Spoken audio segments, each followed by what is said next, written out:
Hello everyone, இன்றைக்கி நம்ம என்னோடய பொங்கல் க்ளீனிங் ரொட்டீன் பற்றி பார்க்கலாம். எப்போயுமே க்ளீன் பண்ண ஸ்டார்ட் பண்ணுறப்போ நான் மேலேருந்து ஸ்டார்ட் பண்ணுவேன். ஸோ என்னோடய ஃபர்ஸ்ட் ஒர்க் ஸ்பைடர் நெட்ஸ் எல்லாத்தையுமே ரிமூவ் பண்ணுறது தான். அதுக்கப்புறம் நான் என்னோடய ஃபேன், ஏசி இந்த மாதிரி இதெல்லாம் நான் க்ளீன் பண்ணிகிட்ருப்பேன். இந்த மாதிரி பண்ணுறதுனால நம்மளோட டஸ்ட் எல்லாமே ஸ்டெப் பை ஸ்டெப் கீழே அப்படியே நம்ம க்ளீன் பண்ணிட்டு வர மாதிரி இருக்கும். நம்ம கீழே தொடச்சதுக்கப்புறம் நம்ம ஸ்பைடர் நெட்ஸ் க்ளீன் பண்ணால் எல்லா டஸ்ட்டும் திருப்பி அந்த டேபிள் இதில் தான் விழுகும்.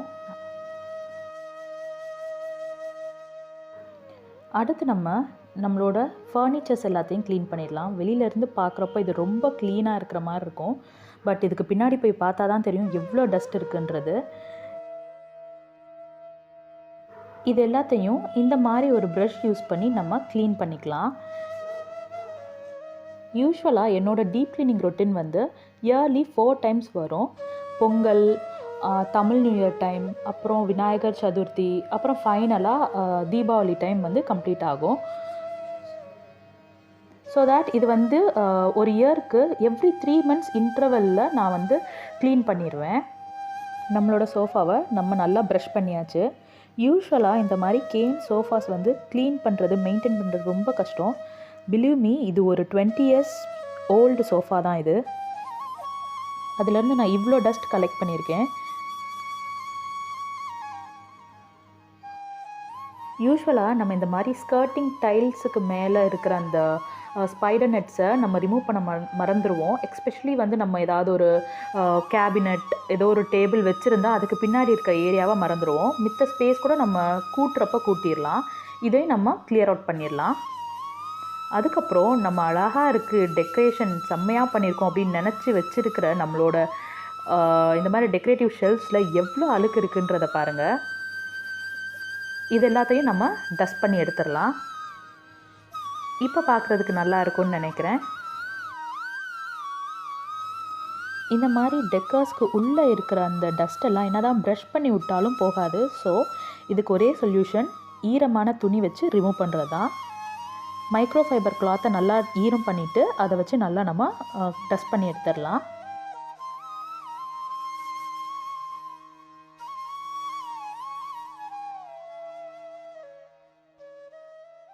இந்த க்ளீனிங்லாம் பண்ணிகிட்ருக்கிற கேப்லேயே நம்ம வீட்டில் இருக்க எல்லா கர்டன்ஸையும் ரிமூவ் பண்ணி நம்ம வாஷ் பண்ண போட்டோன்னா நம்ம க்ளீனிங் முடிக்கிறதுக்குள்ளேயே நம்ம ஊரில் அடிக்கிற வெயிலுக்கு ட்ரை ஆகி வந்துடும். ஸோ இதை நீங்கள் ஃபர்ஸ்ட் ப்ராசஸாக வச்சுக்கோங்க. யூஸ்வலாக நான் ஜோன் க்ளீனிங் தான் ப்ரிஃபர் பண்ணுவேன், 1 room at a time. ஏன்னா எல்லாத்தையும் ஒரே நேரம் என்னால் பண்ண முடியாது. நீங்கள் எப்படி பண்ணுவீங்கன்றதை கீழே கமெண்ட் செக்ஷனில் சொல்லுங்கள். Declutter, more then a year நீங்கள் யூஸ் பண்ணாமல் இருக்கிற எந்த விஷயமா இருந்தாலும் அது வேறு யாராவது நல்லா யூஸ் பண்ணுவாங்கன்னு நினைக்கிறவங்களுக்கு கொடுத்துருங்க. நீங்கள் பழசாகட்டும், கொஞ்ச நாள் போட்டும் அப்படின்னு வச்சுட்ருக்கிற எந்த இதுவுமே நீங்கள் யூஸ் பண்ண போகிறதே கிடையாது. பெட்டர் உங்கள் ஃபேமிலி மெம்பர்ஸோடு அதை நல்லா டிஸ்கஸ் பண்ணிவிட்டு எடுத்து வச்சு யூஸ்ஃபுல்லாக இருக்கிறவங்களுக்கு கொடுத்துருங்க. எங்கள் வீட்டில் லாஃப்ட் கிடையாது. ஸோ எங்களோட பெரிய சூட்கேசஸ், அப்புறம் blankets, bags, travel bag, handbag எல்லாமே நான் இந்த இடத்துல தான் ஸ்டோர் பண்ணுவேன். எனக்கு இந்த ஸ்பேஸ் கொஞ்சம் பத்தாமல் இருந்த மாதிரி ஃபீல் பண்ணேன். ஸோ இதெல்லாம் நான் கொஞ்சம் ரீஅரேஞ்ச் பண்ண போகிறேன். யூஸ்வலாக எங்களோட வின்டர் க்ளோத்ஸ், அப்புறம் அந்த மாதிரி சீஸ்னல் க்ளோத்ஸ் எல்லாத்தையுமே இங்கே தான் நான் ஆர்கனைஸ் பண்ணியிருக்கேன், தனித்தனியாக பேக்ஸ் போட்டு வச்சு. அது எல்லாத்தையும் நான் கொஞ்சம் சைஸ் கொஞ்சம் கம்மி பண்ணலாம் அப்படின்னு பிளான் பண்ணியிருக்கேன். ஸோ தட் இன்னும் கொஞ்சம் எனக்கு ஸ்பேஸ் கிடைக்கும், வேறு ஏதாவது ஸ்டஃப் பண்ணலாம் அப்படின்னு. ஸோ நான் இந்த பெரிய பிளாங்கெட்டை நான் அந்த சூட்கேஸில் பேக் பண்ணி வச்சிடலான் இருக்கேன். சின்ன சின்ன பேக்ஸ், ஹேண்ட் பேக்ஸ் எல்லாத்தையும் இன்னொரு சூட்கேஸில் போட்டு பேக் பண்ணி ஒரே இடத்துல வச்சிடலான்னு. எனக்கு ரொம்ப நாளாக யூஸ் பண்ணாமல் இருக்கிற இந்த 2 பேக்ஸை நான் டொனேட் பண்ணிட போகிறேன். இந்த மாதிரி ட்ராவல் பேக்கை நம்ம அப்படியே வச்சா மஸ்கிட்டோ எக்ஸ் எல்லாம் ஃபார்ம் ஆயிரும். ஸோ நான் இந்த மாதிரி ஒரு பிளாஸ்டிக் கவரில் போட்டு நல்லா ரேப் பண்ணி வச்சிட போகிறேன். நம்ம அவசரமாக எடுத்துகிட்டு போகிறப்போ அதை க்ளீன் பண்ணணும்னு அவசியம் இல்லை. கிளைமேட் சேஞ்ச் ஆகிறதுனால நான் என்னோடய வின்டர் க்ளோத்ஸ் எல்லாத்தையுமே பேக் பண்ணி வச்சுட்டு சம்மர் க்ளோத் எல்லாத்தையும் எடுத்து வெளியில் வச்சுக்க போகிறேன். இதுக்குள்ளே நான் ஏற்கனவே என்னோடய ஸ்டஃப்ஸ் எல்லாம் பேக் பண்ணி வச்சுட்டேன் வின்டர் க்ளோத்தில். என் பையனோடதை மட்டும் திருப்பி நான் உள்ளே வச்சிட போகிறேன். வார்ட்ரூப் ஏரியாலாம் நல்லா க்ளீன் பண்ணி முடிஞ்சதுக்கப்புறம் எங்களோட பெட்டை நான் வேக்யூம் பண்ணிக்க போகிறேன். இயர்லி ட்வைஸ் வந்து பெட்டை ஷிஃப்ட் பண்ணி போடுறது உண்டு, வின்டர் அண்ட் சம்மருக்கு ஏற்ற மாதிரி.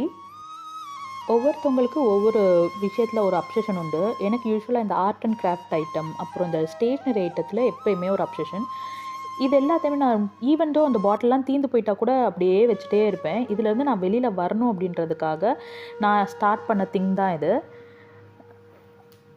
இந்த மாதிரி ஓல்டு ப்ரஷஸ் எல்லாம் தூக்கி போட்டுட்டேன். தீர்ந்து போய் இருந்த அந்த பெயிண்ட் பாட்டில்ஸ் எல்லாத்தையும் ரீப்ளேஸ் பண்ணிக்கிட்டேன். இந்த மாதிரி ஈவன் இந்த மாதிரி தீர்ந்து போன பாட்டில்ஸ்லாம் நான் யூஸ்வலாக வேறு ஏதாவது கலர் காம்பினேஷன் நம்ம பண்ணுறதுக்காக தேவைப்படும் சேவ் பண்ணி வச்சுட்டே இருப்பேன்.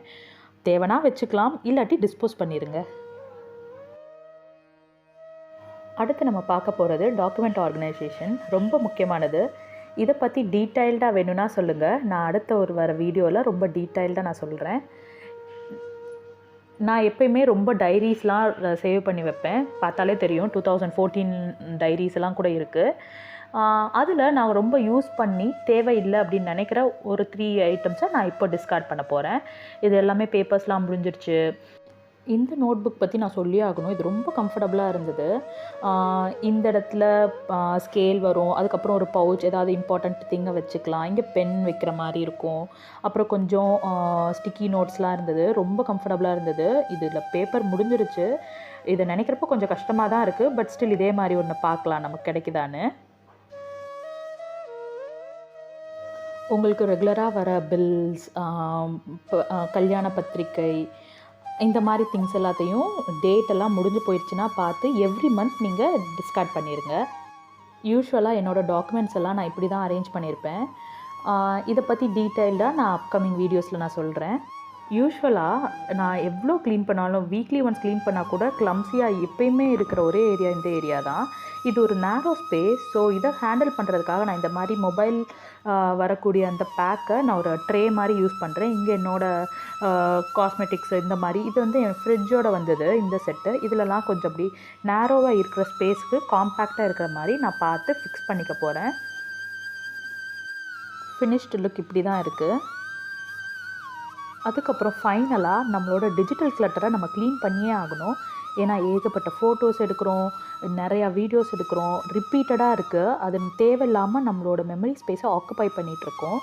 ஸோ இதை ஒரு வேலையாகவே உட்காந்து நான் பார்த்தே ஆகணும். இதை நான் மோஸ்ட்லி இதை மறக்கக்கூடிய ஒரே க்ளீனிங் வந்து இந்த க்ளீனிங் தான். ஏன்னா இது நமக்கு கண்ணுக்கு தெரியறதே இல்லை. இது ரொம்ப டம்ப்பாக இருக்குன்னு நம்ம கண்ணுக்கு தெரியறதே இல்லை. ஸோ இதுக்கு நான் தனியாக டைம் ஸ்பெண்ட் பண்ணி என்னோட எல்லா கேஜெட்டில் இருக்கிற எல்லா தேவையில்லாத ஃபோட்டோஸ், ரிப்பீட்டடாக இருக்கிறது, இது எல்லாத்தையுமே கிளியர் அவுட் பண்ணி வச்சுப்பேன். இது யூஸ்வலாக ஒரு 6 months ஒன்ஸ் தான் நான் பண்ணுவேன். உங்களுக்கு இந்த மாதிரி ஆர்கனைசேஷன் வீடியோஸ் பண்ணுறது பிடிச்சிருந்தா கீழே கமெண்ட் செக்ஷனில் சொல்லுங்கள். தேங்க்ஸ் ஃபார் வாட்சிங்.